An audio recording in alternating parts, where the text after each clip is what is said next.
ಬೆಂಗಳೂರಿಂದ ಅಂದರೆ ಮೆಜೆಸ್ಟಿಕ್ಕು ಇಲ್ಲ ಸ್ಯಾಟ್ಲೈಟು ಎಲ್ಲಿಂದನಾರು ಹತ್ಬೋದು. ಬೆಂಗಳೂರಿಂದ ಸೀದಾ ನೀವು ಮೈಸೂರು ಬಸ್ ಹತ್ತಬೇಕು. ಮೈಸೂರು ಬಸ್ ಹತ್ತಿದ ತಕ್ಷಣ ಮೈಸೂರು ಸಾಬರ್ ಬಸ್ ಸ್ಟಾಪ್ ಅಂದರೆ KSRTC ಬಸ್ ಸ್ಟಾಪಲ್ಲಿ ಇಳಿಸ್ತಾರೆ ಎಲ್ಲರೂ.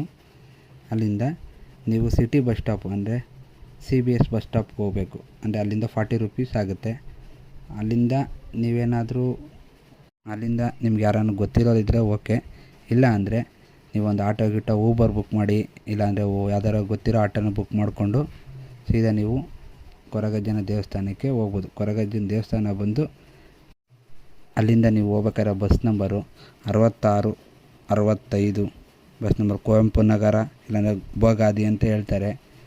ಆದರೂ ನೀವು ಅಲ್ಲಿಗೆ ಹೋಗೋದಕ್ಕಿಂತ ಬೆಸ್ಟು ಆಟೋ ಅಪ್ ಆ್ಯಂಡ್ ಡೌನ್ನ ನೀವೇ ಮಾತಾಡ್ಕೊಂಡು ಹೋಗ್ಬಿಟ್ರೆ ತುಂಬ ಉತ್ತಮ. ಆಟೋ ಚಾರ್ಜ್ ಏನು ಅಮ್ಮಮ್ಮ ಅಂದರೆ ಒಂದು 150-160 ರೂಪಾಯಿ ಆಗುತ್ತೆ. 2 ಸೈಡ್ ಮಾತಾಡಿಕೊಂಡ್ರೆ ಆಟೋದವ್ರು ಪಾಪ ತುಂಬ ಒಳ್ಳೆಯವರು. ಕೆಲವ್ರು ಗೊತ್ತಿರೋ ಆಟೋಗಳು ನೋಡ್ಕೊಂಡಿದ್ದು ಮಾಡಿಕೊಂಡ್ರೆ ಒಳ್ಳೆಯದು.